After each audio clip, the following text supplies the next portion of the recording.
cars are lining up. Over 50 of them in many different classes, because Britcar allows many different opportunities, from production machines, including 3 factory Mazdas. There's plenty of Porsche 911s and indeed BMWs. Britcar wanted to bring all the fun of the fair here. Indeed, for the first time ever at Silverstone, there was a big wheel in the paddock, and the action didn't only come on the ground. Up in the air, the Road Angel stunt plane gave a stunning display just before the start of the race. So everything was set on this beautiful day for 24 hours around the clock at Silverstone. Meanwhile, we always have a bit of fun at 911virgin.com, as you can see. Allegedly, they've got a jacuzzi somewhere in the paddock. Yes, the svelte figure of Pete Morris there. He's clearly been training hard for this event for weeks. He's about to jump into that car now and do his first stint into the night. See the Dunlop technicians having a little look at the tyres, and his engine technician checking out the coolant levels, and everything seems okay in the back of that Porsche, so all looking good for the 911 Virgin's car. Yeah, they're going very strongly indeed. But a big surprise that the Mardi Gras, the Jag-sponsored Honda, hitting problems. So that puts the Cartoon Racing Honda into the lead of that very competitive category. And amongst the drivers, the man who races it regularly, Jonathan Ridley Holloway. So the Barnstable team looking good. And problems for Cor Oizer. He stopped out on the circuit in his Marcus.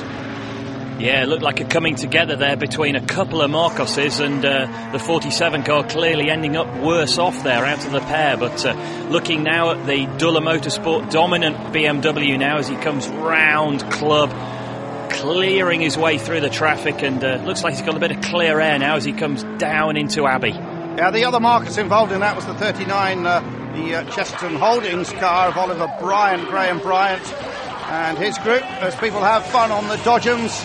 But there's no time for fun and games at Dunlop as the boys go to work, constantly fitting new tyres.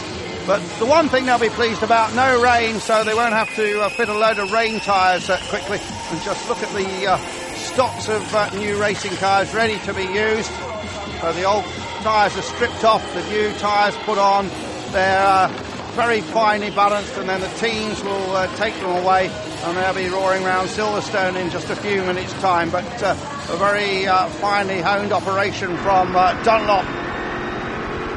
Ed Morris now at the wheel at the Mosler, which is finally, it appears, being sorted after all those problems, but now, well, absolutely tons of laps back, and there's no chance of getting a victory here and making it 2 out of 2, but I'm sure the short team wants all. And there he just punted off, and that was a Mazda, just saw it out of the corner of our eyes, and that's Rachel Green, and I think she's gone off in quite a big way. Just punted off there, a bit of a misunderstanding as we race under a full moon here at Silverstone. Oh, that was really shocking. Just kaboom there from Ed Morris as we're on board now with Tim Mullen as he comes down into his pit box in the race leading BMW. And it has a problem. We have a little leakage on the engine all the time. Yeah, we saw when we came in. The car was all over the place. Yes, you have all on the rear tires. Yeah, it's like unbelievable. Maybe we have to restart the engine. If it is a long thing, you can come out. But first thing, yeah. So major problems for the car, which was starting to dominate this race. And I noticed they had a crane. There's some of the BMW Motorsport technicians. They'll be analysing that data. Well, the yellow has been withdrawn. That was caused by the Rachel Green accident. In fact, she hit a marshal's post after being punted off. We saw that happening, and that car is going to be dragged back in. Yes, concerned faces there from the Duller Motorsport crew, and like you say, the engine crane used to lift the engine up, so perhaps they need access to an oil pipe that's quite tight, or it could be something fairly simple like the oil filter becoming loose, who knows. But the crew working away there and Tim remaining in the car, so We did hear his race engineer say if it's going to be a long stop, we'll get you out. So perhaps they're expecting to get the problem fixed shortly. But looking now at the Eclipse Mosler as it comes round Luffield, that's still running very, very strongly and spitting cheeky little flames into the night sky. Oh no. No, I think they're just trying to stage a 1, 2, 3 finish. That's my feeling here. Oh, I hope so. Willie Moore. I think, he's an old hand at this game. Let's just see what happens. It does look bad, I admit. It looks as if it's crawling, but see what happens when the Red Bull car goes by. Everyone on the last lap. The second place car is crawling. Has it got a problem? Or are they just trying to stage a BMW 1, 2, 3 finish? Well, it is going very slowly indeed. There's the BMW Z4 going by. And yes, indeed, the Moore car picks up its pace. So that's what it was all about.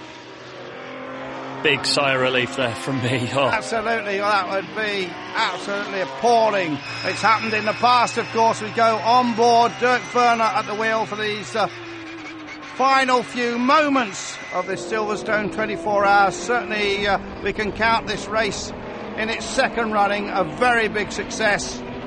But certainly a big success for BMW, who expected them to score a 1, 2, 3 result. And meanwhile, Dave Cox is also a very happy man with second place. Congratulations, how does that feel? You came in second eventually. Yeah, second overall, first in class. Can't get much better than that. Had a few problems. Just at the end there, just with brakes. Apart from that, the car was faultless. Fantastic. And Willie thought it could have been...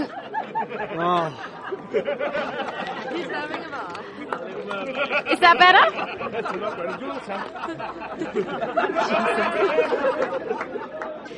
Sum it up for us then. It's fantastic, and I got 5 people to thank. First one is Dieter for ringing me on Tuesday. The second one is Duller Motorsport. Third one is BMW. The fourth one is all my teammates, and the fifth one is everybody. Dunlop.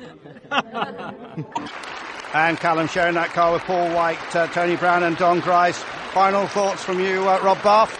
Stunning recovery drive from the Red Bull drivers. Great to see 3 BRDC members on the top step of the podium at Silverstone. Well done, boys. Yes, indeed. Well, we can check out the results, but of course, no doubt about the winners with Duller Motorsport, that huge victory margin in the end.